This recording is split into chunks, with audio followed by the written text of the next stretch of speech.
Previously on SV Bully. Our daughter and oldest crew member, Talisa, made the leap and joined the United States Navy. After weeks of working with a recruiter and discussing job opportunities, she came back to the boat, packed her stuff, and stepped down into the dinghy for the last time. We know it's not the last time we'll see her, but as to when we'll sail with her again, I suppose time and tide will tell. Fair winds and following seas with your new crew, kiddo.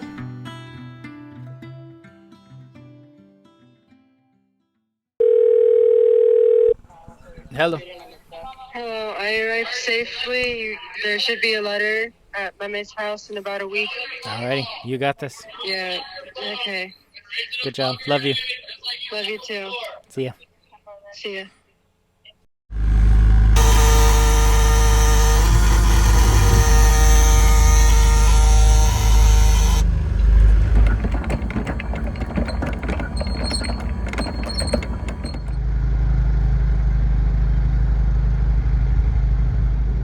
Well, we are on our way to O'Connor to pull the boat out so we can paint the bottom and change out some zincs and deal with the through hole, and I think that's about it.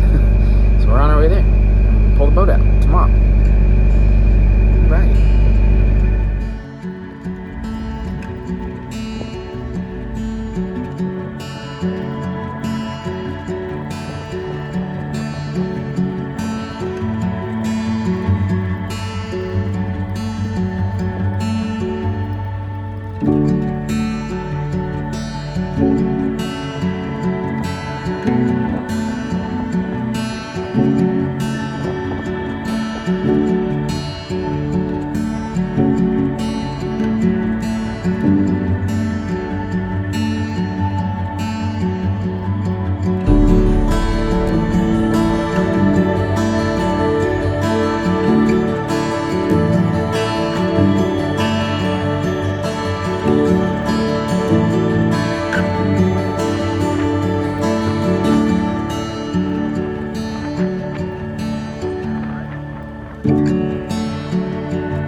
Alrighty, we made it. Sweet. No issues, no problem. Pulled right in here to G Dock, I think is what this dock is. It's the public dock at the North Basin for O'Connor. Awesome. And my dad should be pulling around this corner any minute now. Yeah, there he is. Cool. And we are scheduled to come out of the water tomorrow at 10:30 in the morning, I think it is. So, ready to go.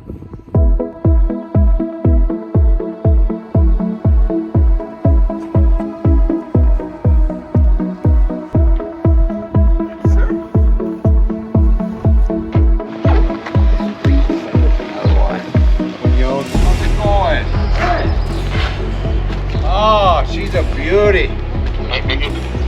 Alrighty. We're a little dirty down there too. Check it out. It's pretty gross. I don't know if you can see it. You can see we got all kinds of growth down here. Looking nasty. So that's why we're pulling it out, because we have to clean the bottom off. A mere 3 weeks before hauling out, I dove down and scrubbed the entire bottom clean. So I was quite curious to see how much growth had accumulated in that short time. Needless to say, as she was lifted from the surface, I was completely stunned. Not only did we have significant kelp growth, but barnacles had already started to set in fairly heavy on her back quarter. I suppose this just goes to show the importance of good anti-fouling paint. We were long overdue.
water. Oh my god. They're all alive too. See that? We're gonna spray it now with their little high pressure sprayers, and then we'll, they say as soon as it dries, you can start painting. So it's pretty cool.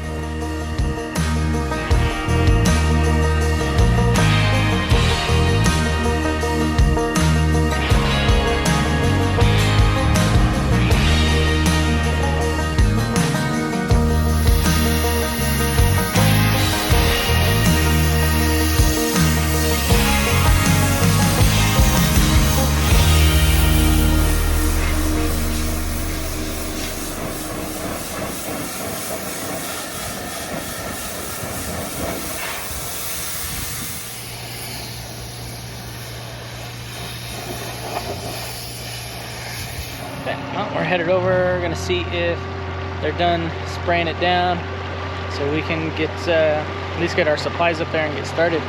We went out to lunch, hoping they'd finish up, but the boat is still in the same spot. Oh, and I suppose for those that are wondering, this is Washington State, so you might be asking, like, well, why aren't you gonna sand it before you paint it? And in Washington State, it's like a big no-no. You are not allowed to do any sort of work on your boat that creates air particles for environmental reasons, I guess, up here. And so yeah, they don't allow sanding or scraping of any kind. Now you can pay the yard to do it, and they have all their official tools that they do it with, and but it would cost like 4 or 5 times more than what we're paying to just have them take it out. They spray it. They say that, hey, once we finish our spray, our sprayer is such a high PSI that you can literally, once it's finished drying, you can paint. That's how it gets everything off that a sander would get off. Yeah, okay, well, we'll see. But anyway, that's why we're not sanding it, because you can't do any of that stuff in Washington State. I've heard there's a few marinas that let you, but I have a feeling they're letting you, and they're skirting edges of different little laws and policies or whatever in order to let you do those things. I don't know how all that nonsense works, but yeah, so they spray it down, and we're gonna paint as soon as it dries. So hopefully the spray job is good enough, and hopefully the paint sticks. That's the hope. And if not, we'll haul it out again in Mexico and sand it down there, or you can actually do boat work. I'm really looking forward to getting out of Washington State. No offense to you Washingtonians, but definitely looking forward to getting out of Washington and possibly the rest of the West Coast, U.S. West Coast. You ready? Well, here it is.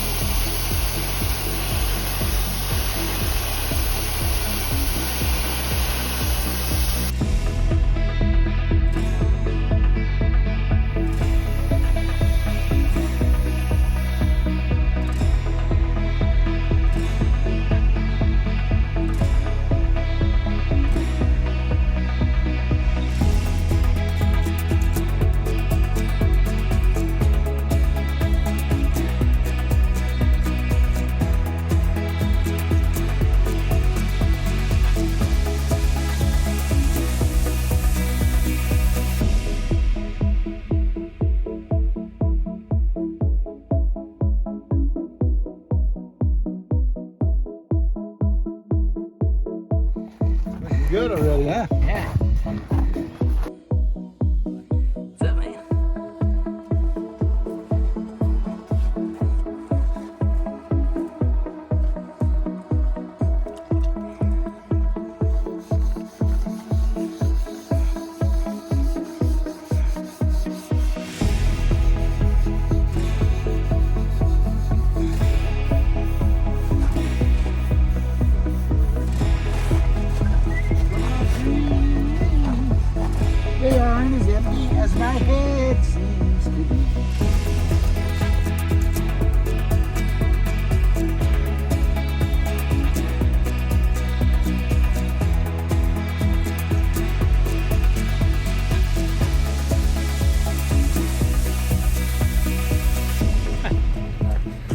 Alrighty, well, we finished all of our yard work that we need to get done. Got a bottom painted, got some interior stuff painted, got some things just done, you know.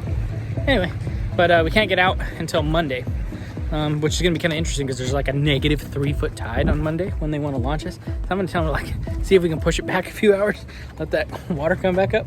But yeah, we'll be back in the water on Monday. Thanks for your help. Alrighty, so now we're just gonna go hang out for a little bit. I've heard that over in Anacortes, the boat that was used in Pirates of the Caribbean 1 is sitting over there, the Lady Washington. So we're gonna go check her out.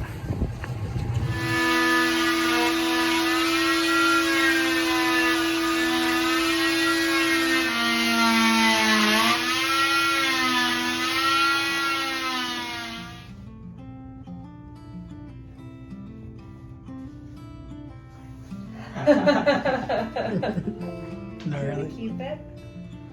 No. That's the right answer.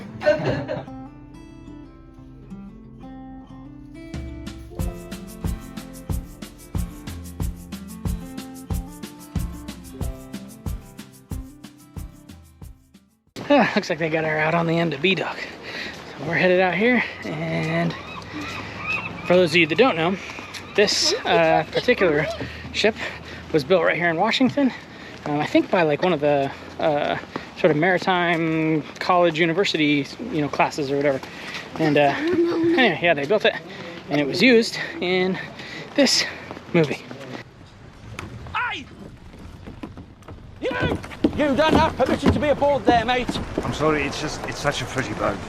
Ship. And you know her as the Interceptor, built for speed. But there's no ship that can match the Interceptor for speed. And blown up in that movie too. That was just a model. But anyway, the real one is right here. A real pirate ship.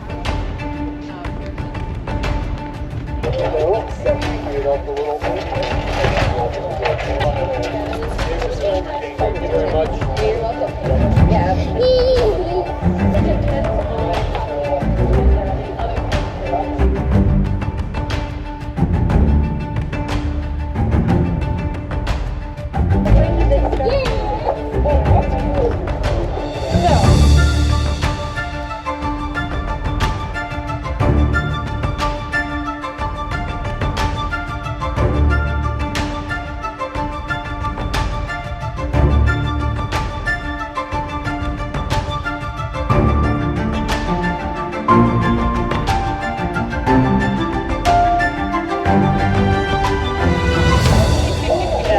Lady Washington, as far as we can tell, started her life as a sloop, so she was one-masted, and again, combination of square and fore and aft on that one mast, and then after coming from Boston, coming around the bottom of South America, and then up the coast, and then over to China. Once they reached Macau, they decided, oh, we might as well re-rig her to be a brig, which is what we have today, which is 2 masts that are both square rigged with fore and aft on the stern. I had read somewhere that it was quite difficult to tack a square rigger, that they would, in some instances... It's definitely more complicated, but it's not impossible, and it's easier than you would think it would be. I mean, if you're comparing it to a schooner, yes, more difficult, definitely, but it tacks extremely well. Our boat spins very well. If she's got enough momentum, we can do a very fast tack within a couple of minutes, but it's definitely a more complicated kind of process with a lot more steps than you would see on a strictly fore and aft. So generally what you do is you've got, tack is bringing the bow of the boat through the wind. So we have, let's say we've got the wind on our port side here. You have your headsails up forward and your spanker here on the stern. So the first thing you're going to do is haul the spanker to weather. So haul it against the wind. So you're going to start that pivot. And then, so you're pushing this way, wind's going to push into it, it's going to want to propel the boat coming this way. Then you're going to depower the headsails, you're going to bring the helm across, and you're going to ease the headsails to let them flog, lets the wind get around the other side, and you start your turn. At this point, your sails are still oriented this way, and you have your headsails depowered, so the wind is coming this way, and you essentially you back the foresail, and you bring the main stack around, and that way you have wind propelling from one side, you get the other stack around, now the wind's on the correct side, and then you just brace everything around and ease everything over. Wow. So again, lots more steps, but doesn't necessarily mean it's hard to do. Even with your squares up, how do they behave? They behave pretty well. You have to get them around fast, otherwise you can get box-hauled. Which means you've got them kind of crossed with each other, and if you don't bring that forestack around really, really quickly, then you can get stuck there and you lose all your momentum. But as long as you have people pulling really, really hard and going fast, it shouldn't be a problem. How high does she point? So she really can't get any further than a beam reach because of our square sails. You really, if you have a beam reach or anything forward of that, she starts sailing sideways. So it's really best to get a beam or behind. She sails best with a quarter reach, so coming off of that after shroud there. Well, that was cool. So you're on. Awesome. Thank you. Thank you for visiting. Have a good rest of your day. All right.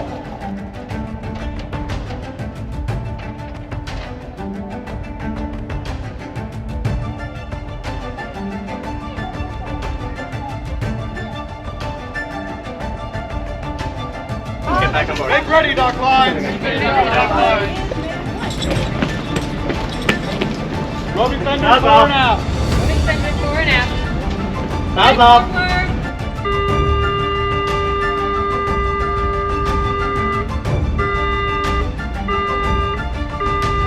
Heavy compression valve fender. Dig after. After's off. After's up. Jumpers aboard! Actions on board. Roving fender midships, roving fender aft. Roving fender midships, roving fender aft. Pull down dock lines. Pull down dock lines.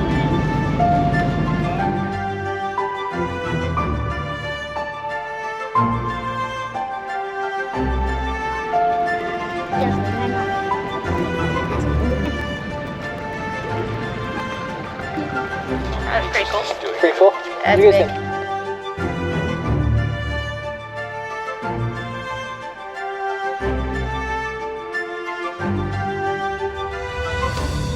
So we're having to wait to get the boat out because we have a -3.5 tide right now. So I'm going to show you here in LaConner where we're at. I'm going to show you what a -3.5 foot tide looks like. Ready?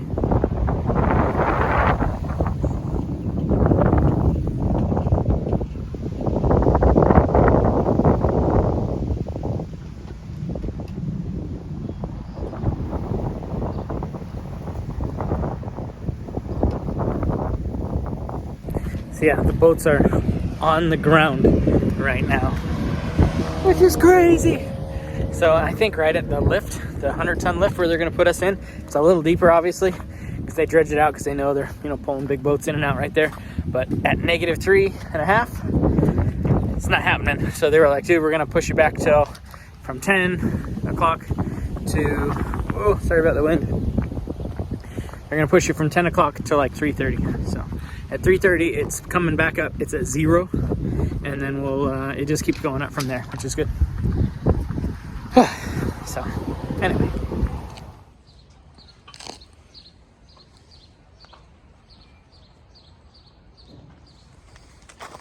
Crazy. So here's the spot where they launch you from. Look at that. Holy cow. It's pretty wild, dude. Tide's low. They've arrived. Pick our boat up. So as soon as they pick it up, I'm gonna do a quick under where the blocks were, which are like there and there and there and there, and we'll be good to go.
That missed one little stripe.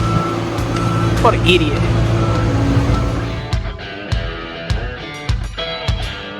Well, I feel like an idiot. We missed a spot like this wide on the keel bottom, and it must have been right where a chain went down in between two stands. So the guy was nice enough to like, wait, stop, bring it back up. And he's hitting it for me. So man, kudos to these guys. Awesome. Gotta get your face on YouTube. Okay, you're the man. Hey, you gotta hit all the spots when you come out, right? That's right. Now, take two.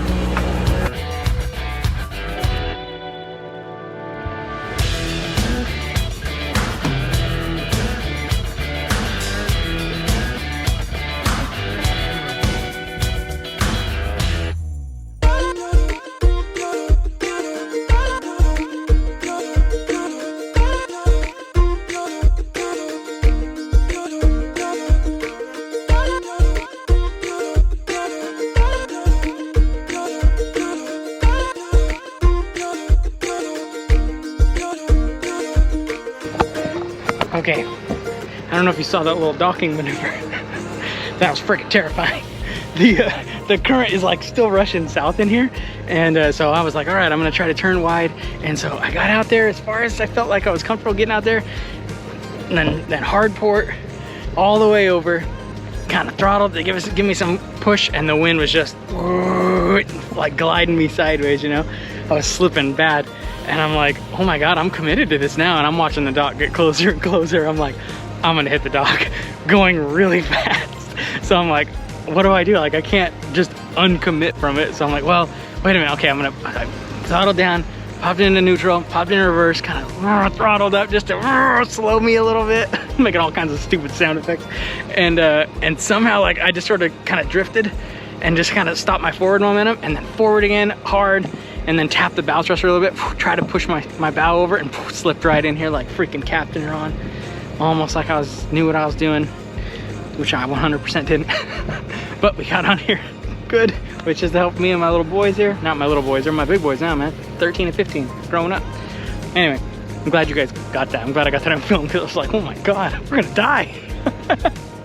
Oh, the joys of trying to boat in a current and with crazy wind. It's basically a river in here. Wild.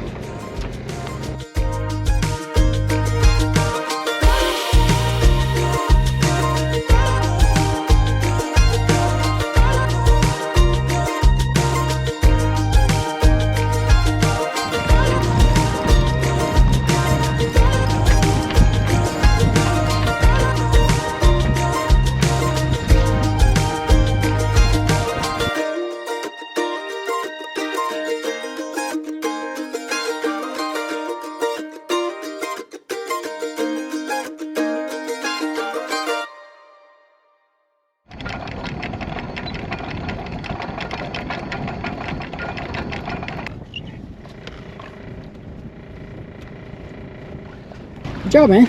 Nice. Awesome. I've been waiting all my